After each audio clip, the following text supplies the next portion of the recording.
Na baisikeli haina mbio, utafika rate na hiyo tutakatiwa sitima kwa sababu wewe haukulipa on time. You were found with your wife's body. There's no sign of forced entry. Her ring. She's not wearing it. You find that ring and you find my wife's killer. I have no idea whether Daniel killed his wife. This company is killing people. And that's the guy who calls the shots. Are you ever gonna come home? Erica, the police made a very bad mistake when they arrested your father. I'm doing everything I can to make sure he comes home to you.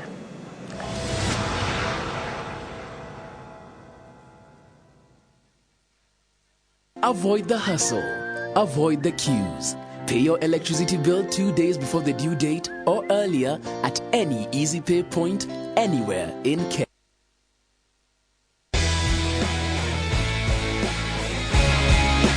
Healthy living with Rinsan sunflower oil. Good nutrition during pregnancy and enough of it is very important for your baby to grow and develop. Although nausea and vomiting during the first few months of pregnancy can make this difficult, try to eat a well-balanced diet and take prenatal vitamins. Choose foods high in fiber that are enriched, such as whole grain breads, cereals, pasta, rice, fruits and vegetables.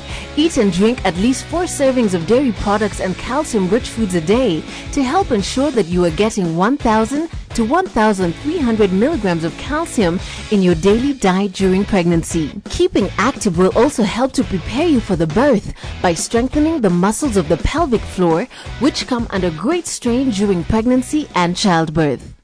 Get your natural sunflower oil today with Rinsan Sunflower Oil. Rinsan Sunflower Oil, nature's healthy way. 2,500 kilometers, 5 pickups, 1 truck. Don't miss the Nissan Challenge every day from Monday at 8:30 p.m. exclusive on KTN. The Nissan Challenge. Get ready for the ride of your life.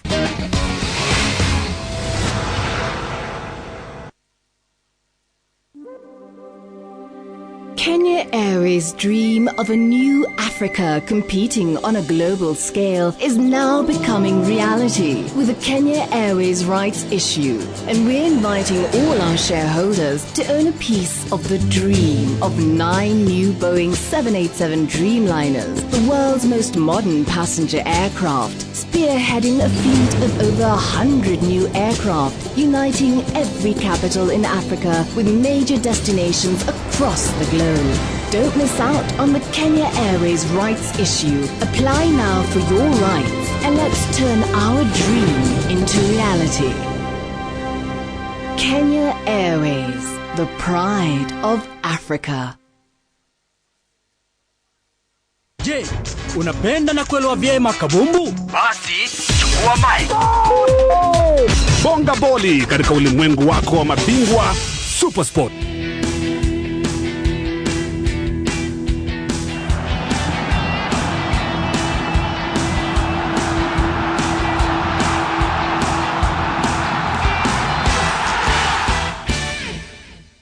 Kwa wakazi wa Mombasa, tutakuwa pale Wild Waters Nyali tarehe 13 hadi tarehe 15 Aprili. Wenyeji wa Kisumu mje pale Aga Khan Hall tarehe 20 hadi tarehe 22, alafu tuje tumalizie hapa Nairobi Prestige tarehe 26 hadi tarehe 29 Aprili.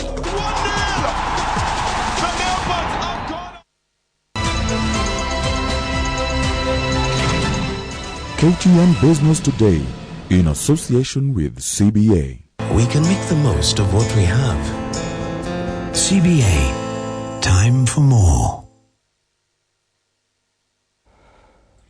Well, indeed, a very good evening to you and welcome to KTN Business Today on this Monday, the 2nd day of April 2012. I'm James Karani, and in just a while we tell you about the soon-coming direct flights from Kenya to the US. But first of all, as many of you might be planning to travel across the country, the government, through the Tourism Ministry, has moved to assure both international and domestic tourists of their safety during the Easter holidays. The reassurance comes days after twin grenade attacks in Mombasa over the weekend. Part of the measures, the ministry says, will include a mandatory security screening of all guests traveling to hotels and, of course, also through the buses and even the planes. KTN's Michael Karanja with the full details. In a year, tourism earnings are expected to decline the latest grenade attacks in Mombasa could further dent the country's image. However, according to Tourism Minister Dan Mwazo, steps have been taken to ensure both tourists and local residents' safety during the Easter break. According to the minister, roadblocks will be erected outside most hotels and villas in the region. This means all guests will be subjected to mandatory screening, in addition to police patrols along public beaches. These are the measures that have been taken to make sure that as you want to go and enjoy your Easter holidays in Mombasa, security has been beefed up all the way from Jomo Kenyatta International Airport. Local tourism accounts for 30% of tourism revenues, and there is fear of booking cancellation, as was the case last year when a number of tourists were abducted in Lamu. The Kenya Tourist Board, however, says they are to receive any word of tourist cancellation and will be working to assuring tourists of their safety. This is obviously something that we'll keep very close tabs on so that we know going forward whether there are any cancellations, and obviously reassure our source markets that, as the Minister has said, that the country is safe. Tourism earnings rose by 32.8% to 97.9 billion shillings in 2011, but the perception of insecurity and the Eurozone crisis would see the sector either grow marginally or remain flat. Michael Karanja, KTN Business Today.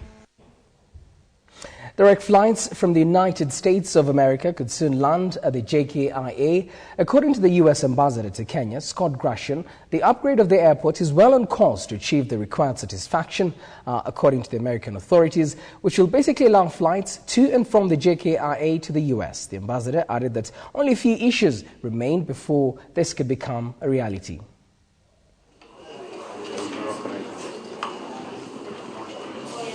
There has to be several things. First of all, it has to be certified as a Category 1 airfield and operation by ICAO and the FAA. This is being done right now.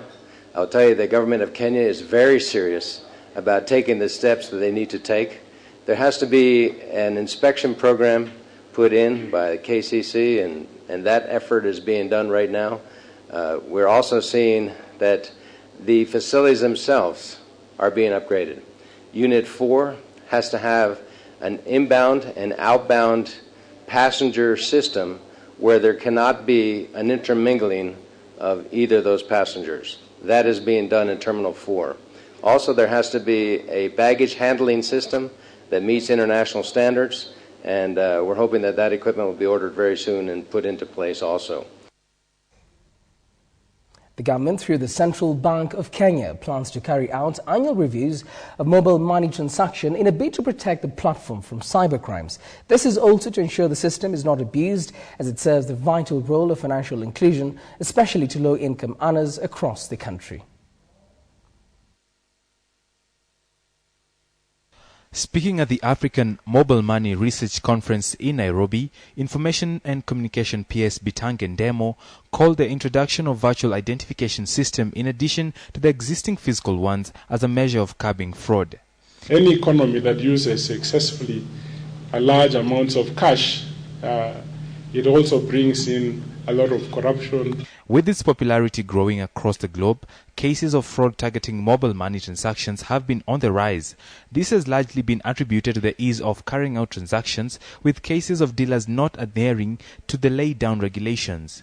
According to transaction report by December 2011, M-Pesa, operated by network operator Safaricom, transferred over 116 billion shillings, while Tangaza handled 1.3 billion shillings. Airtel Money moved over 400 million shillings, while Orange Money and UCash were estimated to have transferred 20 million shillings respectively. In respect to this, the CBK is pushing for the enactment of the National Payment System Bill 2011, which will allow it to conduct annual reviews of all transactions to ensure the systems are not being abused. The amount of money on the mobile platform is far too much for anybody to comfortably sleep until we have better mechanism of securing it. And we are moving forward ahead in order to do that. But the regulators must begin. I see Central Bank here to have practically annual reviews of those using mobile money. Mobile money is one of the tools being adopted by the central bank to deepen financial inclusion, and so far has more accounts than conventional banks, while moving banks towards cloud-based services and the emergence of a cashless society were the key points of discussion. A cashless society will mean that Kenyans do not have to carry physical money around. Boni Tunya for KTN Business Today. Even as it goes on with its rights issue, national carrier Kenya Airways has selected GE to supply it with aircraft engines ahead of its receipt of the Boeing 787 Dreamliners in 2013. The 19 engines are expected to bolster the airline's move to fuel efficiency on its aircraft, which is expected to translate to savings. After securing a date for the delivery of its first batch of 9 Boeing 787 Dreamliners, national carrier Kenya Airways has selected GE to supply engines for the planes. This will see the American firm supply it with 19 GE NX-1B engines. We're signing right now engines for the 9 aircraft that are coming in. We have another 4 options of the 787s. And we have other versions of aircraft that are coming in. We've got Embraers that are coming in, again, powered by GE engines. What do you want to say?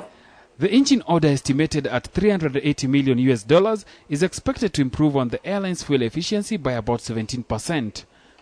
This ordinarily will be reflected in improved bottom lines for the airline. The Dreamliner has been marketed as being as much as 20% more fuel efficient.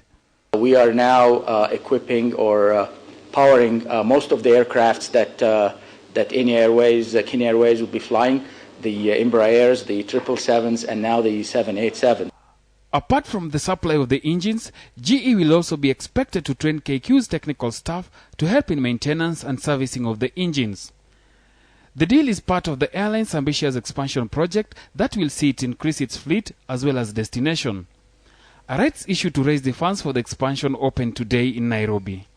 Meanwhile, Etihad Airlines touched down for the first time in East Africa on Sunday afternoon at the Jomo Kenyatta International Airport. Joseph Bonyo, KTN Business Today. Now let's quickly go through other stories making business headlines on this Monday. An aviation training in Africa will be harmonized to address the increasing skills gap in the industry. Currently, more than 2 million jobs are required in the industry to support growth of aviation. The African Aviation Training Organization meeting in Nairobi will offer curriculum standardization. Elsewhere, cosmetic firm Oriflame has launched a cosmetic pharmaceutical product tag named BioClinic. The product, the firm says, is inspired by aesthetic medicine and is targeted at providing solutions to skin problems. Elsewhere again, KCB Mortgage Division has partnered with Crown Berger in an agreement that will see developers get a 20% discount on decorative and industrial paints. The discounted rates will be available to KCB's SNL Developers Club.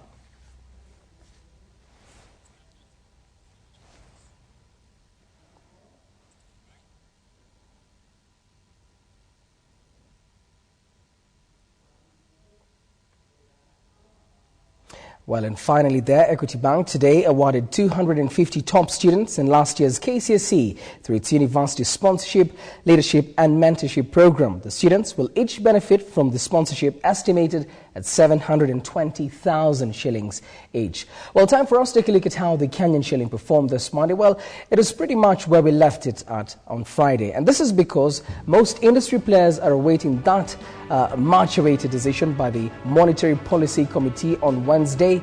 Now, most people polled by Reuters are saying that they expect the Monetary Policy Committee to maintain those rates where they've been. And this is basically because despite the inflation figures coming down on a year-on-year basis, on a month-on-month basis, they did go up by 1.5%. And that's where we ended this Monday. Let's take a look at those figures.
That's it for KTN Business today. I'm James Karani. Stay tuned for the sports here on KTN.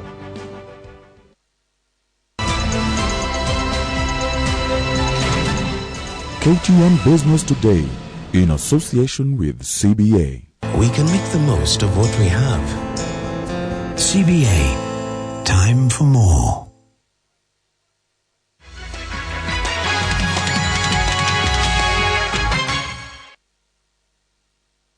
Je, unapenda na kuelewa vyema kabumbu? Basi chukua mic. Bonga boli katika ulimwengu wako wa mabingwa Supersport.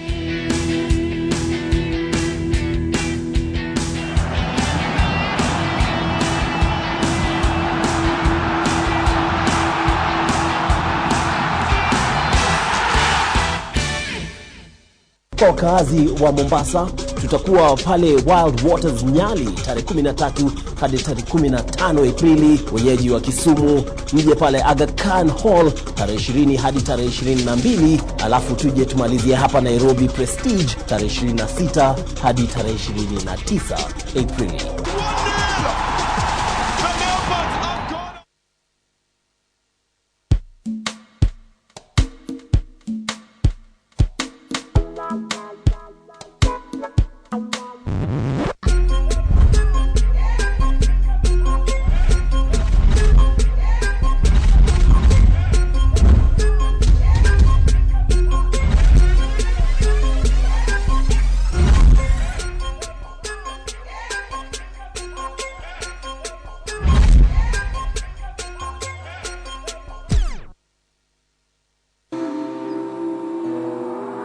Nature's power now comes in the luxury of natural, from Imperial leather.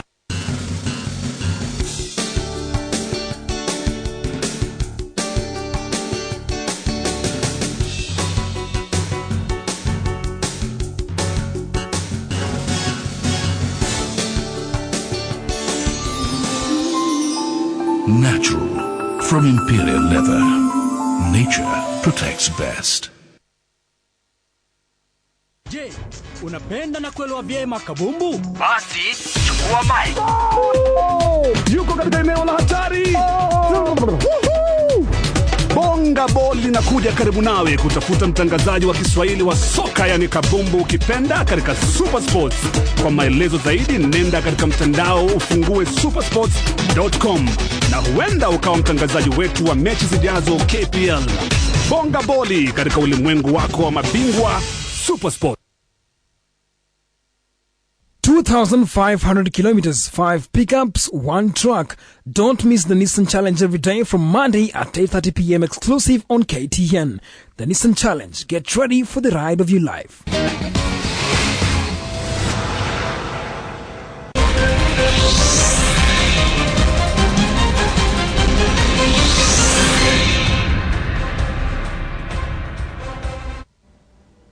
Welcome to the sports. Defending Africa feminine volleyball champions Kenya Prisons has warned their opponents that wrestling the Continental Cup from them will not be easy. The African Club Championships will be held next month in Nairobi, and the Prison Warders have been training daily since January this year to defend their title. The championships were moved from this month to next month due to lack of a suitable venue. They say winning is easy, but defending the title is a tall order. That is a fact that Kenya Prisons women's volleyball team is aware of, and that is why they are here every morning sharpening their skills to counter the competition when the 2012 Africa Club Championships are held next month. Though most of the Kenya Prisons team players from the national team, it is not lying on its laurels. Tumekuwa tukifanya mazoezi tangu mwezi wa Februari na kwa sasa hali ya timu sio mbaya sana. Tunazidi kuimarisha mambo moja mbili ambayo inatuhusu. What we have in mind is winning all the games this year. Any game that you are going to face, whether a tournament, friendly. The postponement of the Continental Club Championships from April to May was a blessing in disguise to the Wardresses since it gave them more training time. The host federation was partly occasioned by the unavailability of the ultra-modern Kasarani Gymnasium. When we visited the team on Monday morning, they were focusing on ball reception and blocking. We are working on our blocking because every week we try and work on one skill at a time. Imetusaidia sisi pia kuwaka on our physical parts. The team will this weekend travel to Nyeri for the second leg of the National League. They are scheduled to play Nyeri Stima. Victor Ogale, KTN Sports. Rogers Gesebwe of Keroka Technical Institute is the 10,000 meters champion of the National Technical Colleges after crossing the tape in a leading time of 29 minutes 9 seconds, 13 seconds ahead of Thompson Chelanga of Mawengo Institute, with Duke Maranga coming in third. In the men's javelin, Alex Kiprotich of Kaboi outclassed his opponents with an impressive throw of 63.66 meters. In the women's high jump, Caroline Jelagat from Kaiboi carried the day after a 1.35 meters jump. Lynette Nyandwa came in second. Patrick Korir of Kaboi Institute led in the men's pole vault after jumping 3.20 meters ahead of Alkano Omar of Northeastern, while Elias Mutegi of Meru came in third. Kuanzia mwaka huu tunatarajia kuwe na mashindano ya East African Community Colleges, na Ministry ya Higher Education imekuwa ikifanya hiyo mpango, na pia na Kenya Association of Technical Training Institutions.